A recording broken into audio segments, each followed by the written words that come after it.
शेतकरी मित्र वार आहे शनिवार, तारीख आहे 27 जून.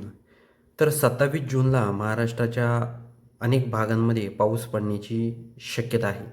त्यामुळे व्हिडिओ शेवटपर्यंत पहा, तरच तुम्हाला समजेल तुमच्या भागामध्ये पावसाची काय परिस्थिती असणार आहे. आपण जर बघितलं तर 27 जूनला चिपळूण, खेड या परिसरामध्ये मध्यम स्वरूपाचा पाऊस हा पडू शकतो. म्हणजे आपण जर बघितलं तर महाराष्ट्राच्या अनेक भागांमध्ये वातावरणामध्ये मोठा आपल्याला बदल होताना दिसत आहे. आपण इथे बघू शकतो. आपण जर कोल्हापूर परिसर बघितला तर कोल्हापूर परिसरामध्ये आपल्याला हलका मध्यम पाऊस म्हणजे ढगाळ वातावरण निर्माण होऊन हलका पाऊस पडण्याचे इथे संकेत दिसत आहे. त्याचबरोबर इचलकरंजी, त्याचबरोबर सांगलीमध्ये देखील थोड्याफार प्रमाणात पाऊस पडू शकतो शनिवारी 27 जूनला 3च्या सुमारास. आपण जर अंजनी परिसर जर बघितला तर या परिसरात देखील पाऊस होणार आहे. त्याचबरोबर जत, अंजनी या परिसरात. आपण जर संध्याकाळी 6 वाजता बघितलं तर इथे आपण बघू शकता जत परिसरामध्ये जोरदार स्वरूपाचा पाऊस हा पडणार आहे. त्याचबरोबर आपण इथे जर अजून जर बघितलं विजयपूर, तर येथे देखील जोरदार स्वरूपाचा पाऊस हा होऊ शकतो. तर मध्य महाराष्ट्रामध्ये आपण जर बघितलं तर बऱ्याचशा भागांमध्ये आपल्याला पूर्णपणे कोरडं वातावरण दिसत आहे. इथे आपण बघू शकतो. आपण जर दौंड परिसर बघितला, श्रीगोंदा, दौंड, तर या परिसरामध्ये ढगाळ वातावरण आपल्याला दिसत आहे. त्याचबरोबर आपण जर इथे जर अहिल्यानगर परिसर जर बघितला तर या परिसरामध्ये थोड्याफार प्रमाणात पाऊस पडण्याचे संकेत दिसत आहे. तेच जर आपण रात्री 11 वाजता जर बघितलं कडा, पाथर्डी, तर या भागात जोरदार स्वरूपाचा पाऊस हा होऊ शकतो. कधी रात्री 10च्या सुमारास, हा देखील अंदाज आपल्याला लक्षात घ्यायचा आहे. त्याचबरोबर पैठणमध्ये देखील वातावरणामध्ये बदल होऊन या भागात देखील हलका पाऊस पडण्याचे संकेत आहे. त्याचबरोबर गेवराई, शिरूर, कासारमध्ये देखील थोड्याफार प्रमाणात पाऊस पडू शकतो. माजलगाव, परळी, परभणी, त्याचबरोबर केज, बीड या भागात देखील पाऊस पडू शकतो. शेतकरी मित्रांनो, आपण जर बघितलं तर औसा, लातूर, निलंगा, शिरूर, त्याचबरोबर उमरगा हा जर परिसर जर आपण बघितला तर या परिसरामध्ये आपण इथे बघू शकता लातूर, त्याचबरोबर औसा, निलंगा, उमरगा हा जर परिसर बघितला तर या परिसरामध्ये जोरदार स्वरूपाचा पाऊस हा शनिवारी 27 जूनला संध्याकाळी रात्री 10च्या सुमारास होणार आहे. शेतकरी मित्रांनो, इथे आपण तुळजापूर, नलदुर्ग हा जर परिसर जर बघितला, लोहारा, तर या भागात देखील धाराशिव, तेर, वैराग या भागात देखील थोड्याफार प्रमाणात पाऊस पडू शकतो. त्याचबरोबर आपण जर सोलापूर परिसर जर बघितला, सोलापूर, अक्कलकोट या परिसरात देखील काही प्रमाणात पाऊस पडू शकतो. हा अंदाज सर्व शेतकऱ्यांनी लक्षात घ्यायचा आहे. शेतकरी मित्रांनो, तुम्हाला एक विनंती आहे, तुम्ही कोणत्या भागातून आपले व्हिडिओ पाहतात हे आम्हाला कमेंट बॉक्समध्ये सांगायला विसरू नका. आपण जर पुसद, उमरखेड हा जर परिसर बघितला, त्याचबरोबर पुसदमध्ये, उमरखेडमध्ये आपल्याला शनिवारी जर आपण बघितलं तर शनिवारी 3 वाजायच्या सुमारास या भागात जोरदार स्वरूपाचा पाऊस आहे. इतर वेळेस ढगाळ वातावरण असेल, हा देखील अंदाज आपल्याला लक्षात घ्यायचा आहे शेतकरी मित्रांनो.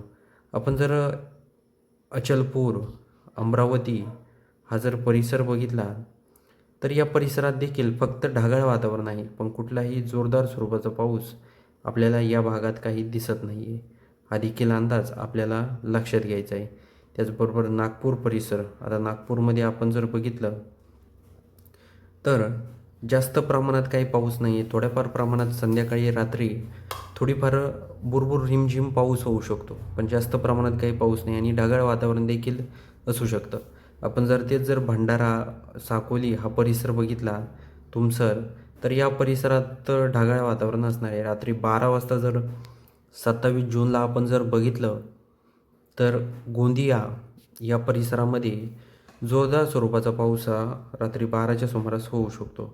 हा देखील अंदाज आपल्याला लक्षात घ्यायचा आहे. आपण जर भंडाऱ्यामध्ये जर बघितलं तर उमरेड, भंडारा येथे दुपारी 12च्या सुमारास पाऊस होणार आहे. नागपूरमध्ये देखील जोरदार स्वरूपाचा पाऊस हा दुपारी 12च्या सुमारास होऊ शकतो. त्याचबरोबर वर्धा, हिंगणघाट हा परिसर जर बघितला तर या भागात देखील थोड्याफार प्रमाणात पाऊस पडू शकतो. पुलगाव, वर्धा, कळंब, यवतमाळ, नेर, अर्नी या भागात देखील थोड्याफार प्रमाणात पाऊस पडू शकतो. शेतकऱ्यांसाठी हा अत्यंत महत्त्वाचा व्हिडिओ आहे. आपण जर जिंतूर, शेवगाव, हिंगोली, लोणार हा परिसर बघितला, मेहकर, तर या परिसरामध्ये जोरदार स्वरूपाचा पाऊस हा होऊ शकतो. हा अंदाज देखील आपल्याला लक्षात घ्यायचा आहे शेतकरी मित्रांनो.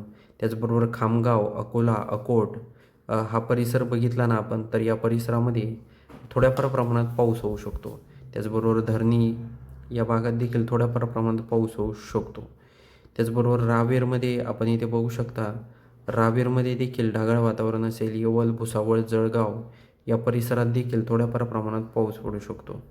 ते जर आपण चोपडा परिसर बघितला, तर येथे देखील शनिवारी 27 जूनला रात्री 10च्या सुमारास जोरदार स्वरूपाचा पाऊस होणार आहे. चाळीसगावमध्ये ढगाळ वातावरण असणार आहे. त्याचबरोबर कन्नड, फुलंब्री, छत्रपती संभाजीनगर या परिसरात देखील ढगाळ वातावरण असणार आहे.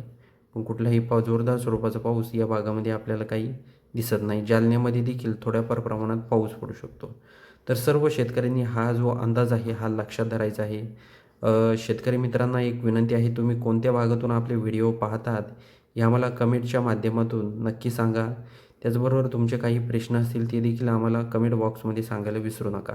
आपण जर नाशिक परिसर बघितला, नाशिक, सिन्नर, निफाड, दिंडोरी, त्र्यंबकेश्वर, घोटी, सिन्नर, अकोले, संगमनेर, तर या भागात ढगाळ वातावरण निर्माण होऊन थोड्याफार प्रमाणात पाऊस पडू शकतो. जास्त नाही, पण थोड्याफार प्रमाणात त्या भागात पाऊस पडणार आहे. तर हा अंदाज देखील आपल्याला लक्षात घ्यायचा आहे शेतकरी मित्रांनो. आपण आता जर शहापूर परिसर बघितला, तर शहापूरमध्ये देखील जोरदार स्वरूपाचा पाऊस हा होणार आहे. तेच जर आपण कुळगाव, बदलापूर, कर्जत हा जर परिसर बघितला, तर येथे देखील ढगाळ वातावरण निर्माण होऊन थोड्याफार प्रमाणात पाऊस होऊ शकतो. पण कुठलाही जोरदार स्वरूपाचा पाऊस या भागात नाही आहे. हा अंदाज देखील आपल्याला लक्षात घ्यायचा आहे. ठाणे, नवी मुंबई, मुंबई हा जर परिसर आपण बघितला, पनवेल, उरण, कोलीनगर, तर या परिसरामध्ये ढगाळ वातावरण निर्माण होऊन थोडं ढगाळ वातावरण निर्माण असेल. जास्त काही आपल्याला या भागामध्ये पाऊस दिसत नाही. शनिवारी 27 जूनला जर आपण रात्री बघितलं, तर अलिबाग परिसरामध्ये जोरदार स्वरूपाचा पाऊस हा होणार आहे. हा देखील अंदाज आपल्याला लक्षात घ्यायचा आहे.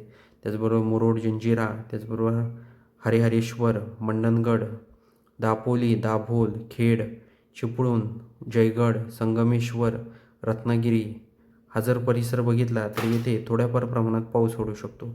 जास्त प्रमाणात काही पाऊस नाही आहे या भागात. शेतकरी मित्रांनो, तुम्हाला आपले व्हिडिओ आवडत असेल तर आपल्या कमेंट बॉक्समध्ये नक्की तुमचं मत नोंदवा आणि तुम्ही कोणत्या भागातून आपले व्हिडिओ पाहतात हे देखील आम्हाला सांगायला विसरू नका. तर भेटूया अशाच माहितीपूर्ण व्हिडिओसह. तोपर्यंत नमस्कार.